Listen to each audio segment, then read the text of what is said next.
తెలంగాణలోని ఒక పట్టణం. గతంలో నేను ఒక 30 సంవత్సరాల క్రితం సిద్దిపేట చూశాను, గుడివాడ చూశాను.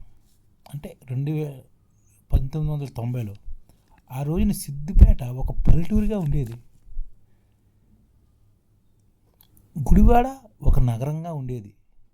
ఈ రోజున చూస్తే సిద్దిపేట పల్లెటూరుగా కనిపించట్లేదు, ఒక మహానగరంలా కనిపిస్తుంది. అంటే ఒక చిన్న సైజు నగరంగా కనిపిస్తుంది. గుడివాడ కన్నా అభివృద్ధి చెందినట్టు కనిపిస్తుంది. ఎందుకంటే మన తెలుగు రాష్ట్రాల్లో గుడివాడ మన నందమూరి రామారావు గారికి పురిటిగడ్డ. అదే అలాగే ఈ తెలంగాణలోని కేసీఆర్ గారి పురిటిగడ్డ సిద్దిపేట.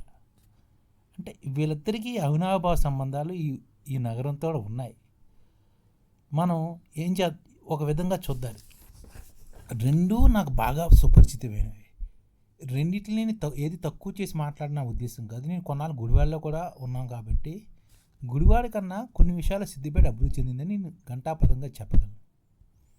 ఇప్పుడు గుడివాడకి సిద్దిపేటకి మనం పోల్చుకుందాలి. సిద్దిపేట గురించి ముందుగా మనం మాట్లాడదాలి.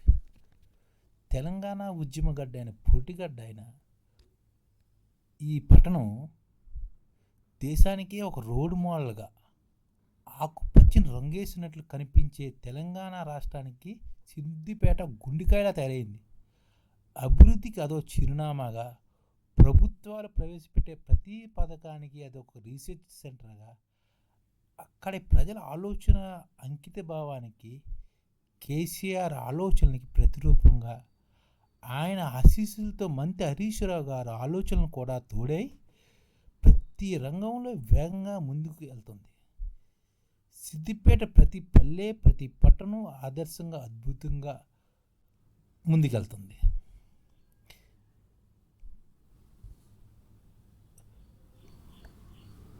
కేసీఆర్ ఆలోచనలకు, హరీష్ అభివృద్ధి మార్కు, స్వచ్ఛ భారత్తో భాగంగా స్వచ్ఛ సర్వేక్షణ్ 2018 దక్షిణ భారతదేశంలోనే క్లీన్ సిటీగా సిద్దిపేట స్థానం సంపాదించుకుంది. ఇటీవల సిద్దిపేట గ్రామీణ మండలం బసవాపూర్లో గత 10 రోజుల క్రితం బయో సిఎన్జి ప్లాంట్ను British deputy high commissioner doctor Andrew ఫ్లెమింగ్తో రాష్ట్ర ఆర్థిక శాఖ మంత్రి హరీష్ రావు గారు ప్రారంభించారు. అంటే 2023 ఫిబ్రవరి నెలలో సర్వేక్షణ్ 2020 అవార్డును సిద్దిపేట పట్టణం కైవసం చేసుకుంది. ఇప్పటికే పట్టణంలోని 17 రాష్ట్ర జాతీయ స్థాయి అవార్డును సాధించి సిద్దిపేటగా గుర్తింపు పొందిందని టీఆర్ఎస్ అభిమానులు చాలా ఆనందంగా చెప్పుకుంటున్నారు.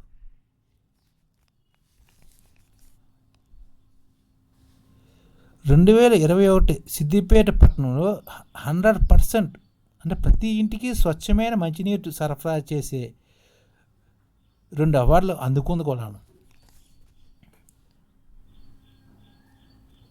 2022లో కూడాను సిద్దిపేట ముందడుగే వేసింది. సిద్దిపేటకు 4 దిక్కుల కాళేశ్వరం గంగ రిజర్వాయర్లు, రంగనాథ సాగరు, మల్లన్న సాగరు, కొండపోచమ్మ, గుండమల్ల వంటి సిద్దిపేటకు జల భాండాగారాలుగా ఉన్నాయి. సిద్దిపేటకు 4 దిక్కులుగా 4 రిజర్వాయర్లు ఉన్నాయి. అవి ఒకటి రంగనాయక సాగర్, మల్లన్న సాగర్, కొండపోచమ్మ సాగర్, గంధమల్ల. ఇవే కాకుండా జనరల్ హాస్పిటల్, మెడికల్ కళాశాల వాటి భవనాలు దేశానికి గతంలో ఒక పల్లెటూరుగా ఉన్నది నేడు ఒక ఆదర్శంగా పట్టణంగా ఉంటుంది. గేటెడ్ కమ్యూనిటీ డబుల్ బెడ్రూమ్ ఇల్లు కొంతవరకు నిర్మాణం జరిగాయి. ఇవి 2460 నిర్మాణాలు పూర్తయ్యి కొంతమందికి ఇస్తున్నారు కూడా వాళ్ళ పార్టీ వాళ్ళకి. ఓకే, రైల్వే నిర్మాణ పనులు గజ్వేల్ వరకు పూర్తి చేసుకున్నాయి.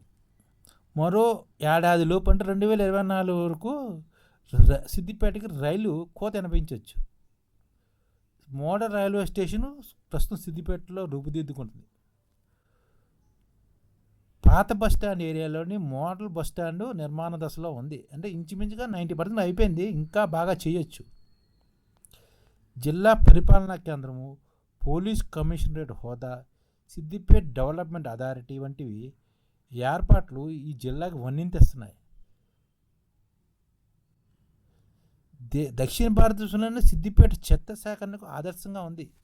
ప్రతి ఇంటికి తడిపొడి చెత్త బుట్టలు ఇస్తున్నారు. ఇంటికి మురికి ఉన్న రోడ్లను ఇంటింటికి మరుగుదొడ్లు ఉన్న పట్టణంగా సిద్దిపేట కొంతవరకు విజయం సాధించిందని చెప్పచ్చు. 300 కోట్లతో సిద్దిపేటలో భూగర్భ మురుగునీరు శుద్ధీకరణ ప్లాంట్ని ఏర్పాటు చేయడానికి కృషి చేసి దాని నిర్మాణం కూడా కంప్లీట్ చేసే దశలో ఉంది.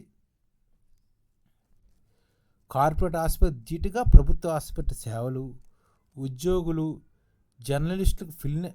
జర్నలిస్టులకు వెల్నెస్ సెంటర్లు, విశాలమైన రహదారులు, అన్ని వైపులా LED విద్యుత్ వెలుగులు, సేఫ్టీ సిద్దిపేట కోసం ప్రతి వీధిలో CC కెమెరాలు, కోమటి చెరువు సుందరీకరణ, పర్యావరణ క్షేత్రంగా అభివృద్ధి, మ్యూజిక్ ఫౌంటైను, వాటర్ మ్యాజిక్, కళాక్షేత్రము, గ్లో గార్డెను, నెక్లెస్ గార్డెను, పడవ ప్రయాణాలు, వంతెనలు, యువత కోచింగ్ సెంటర్లు, ఆక్సిజన్ పార్కులు, అంత్యక్రియలకు ఆధునిక వైకుంఠ ధామాలు, వాహన